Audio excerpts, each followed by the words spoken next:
사랑하고 존경하는 국민 여러분, 전재수 간사님과 선배 동료 의원 여러분, 본 의원은 80만 명 이상의 권리당원 선거와 600명 이상의 중앙위원회 순위 투표를 거쳐 치열하고 투명한 경선을 뚫고 전문가로서 비례대표 의원에 선출된 더불어민주당 양경숙입니다. 한국의 정치사는 부정선거와의 투쟁으로 일관되어 왔습니다. 이 과정에서 얼마나 많은 민주인사들이 탄압받고 싸우고 죽어갔습니까?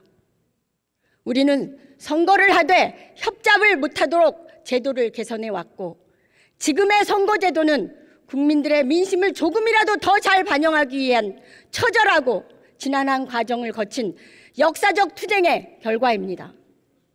소선거구제와 대통령 직선제는 4.19 혁명, 5.18 광주 항쟁 등을 거쳐 87년 6월 항쟁으로 쟁취한 위대한 결과이기도 합니다.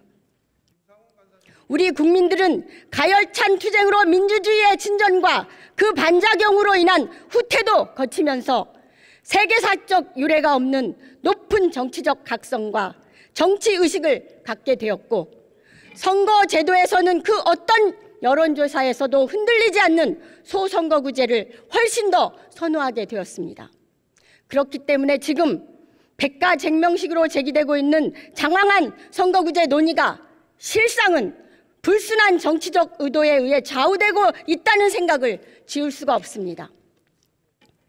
윤석열 대통령은 올해 초 소선거구제는 전부 아니면 전무로 가다 보니 진영이 양극화되고 갈등이 깊어졌다며 여야 다수 정당이 나눠먹을 수 있는 중대 선거구제 검토와 함께 선거제 변경 필요성을 언급했고, 국회는 지금 선거구제 개편 논의에 깊은 수렁에 빠져 있습니다.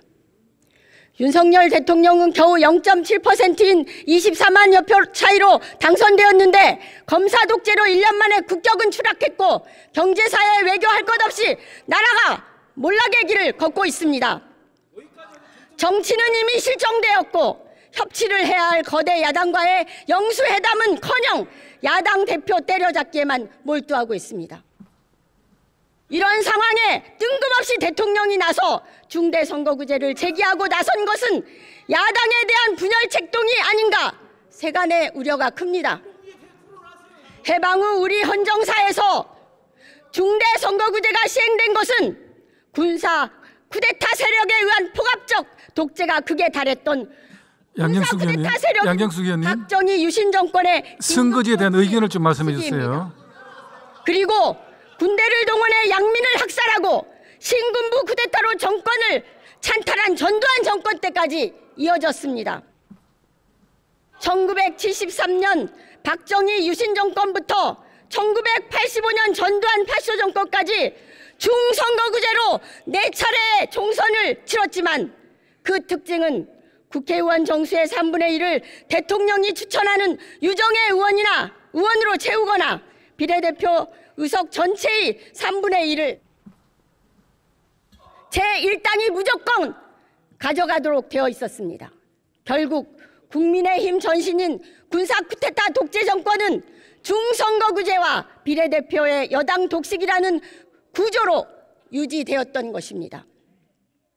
대통령 직선제 쟁취를 기치로 싸웠던 87년 6월 항쟁은 이러한 중선거구제에 사망선고를 내렸고, 민주화 투쟁의 대결실인 소선거구제 또한 30년이 넘도록 이어져 오고 있는 것입니다. 지금 대한민국은 경제적으로 대공황 초입에 들어서고 있습니다.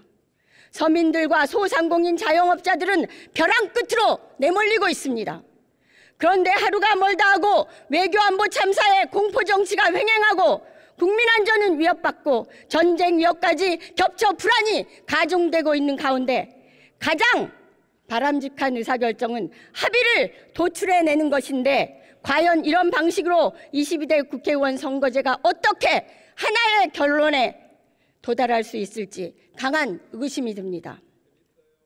본의원은 토론을 하면서도 국회 전체가 이렇게 오랫동안 선거제 개편 논의에 빠져 있다는 점에서 깊은 유감을 표시하지 않을 수 없습니다.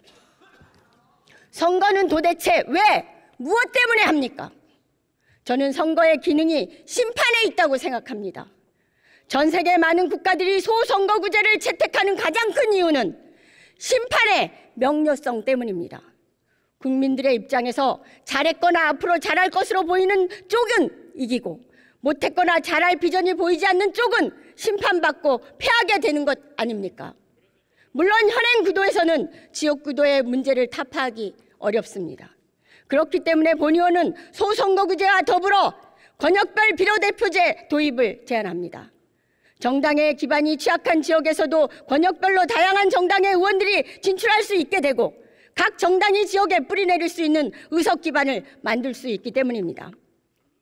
소선거구제의 단점을 보완하고 표의 등가성을 높일 수 있는 제도라고 생각합니다. 지금의 기초의원 중대선거구제에서 선출된 결과를 보면 기득권 여야 거대 정당의 나눠먹기가 자명하게 드러날 뿐만 아니라 거대 정당의 독식이 심화되면 정치 발전이 거의 없다는 점을 일본 세습 정치가 증명해주고 있습니다. 국민의힘 의원들 중에 비례대표제를 폐지해야 한다는 주장을 하고 있는 경우가 있습니다. 여성, 청년, 노동자, 장애인, 다문화 가정 등 사회적 약자의 목소리를 반영하는 통로로 비례대표직은 유지되고 더 확대되어야 하며 공천의 투명성을 제고시키기 위해 경선을 정착시켜야 합니다. 여성 의원 확대 방안에 대해서도 더욱 큰 진전이 되어야 함을 강조합니다. 국회의 역할은 국민들의 모든 일상생활은 물론이고 정부 조직과 나라 살림 등 그 어느 곳 하나 국민들과 밀접하지 않은 곳이 없습니다. 어떤 구체적인 타당한 근거와 제시와 토론도 없이 국민 여론에 기대거나 떠보듯이 의원 적수를 고무줄처럼 결코 안 될 것입니다. 시간 더 주세요. 현재 위중한 국가적 위기가 계속되고 있는 상황입니다. 이렇게 선거제도 개편으로 전 국회의원들이 계속 논쟁을 벌이기보다는 각 정당이 당론으로 큰 방향을 결정하고 여야 협의를 통해 결정하기를 촉구합니다. 경청해 주셔서 고맙습니다.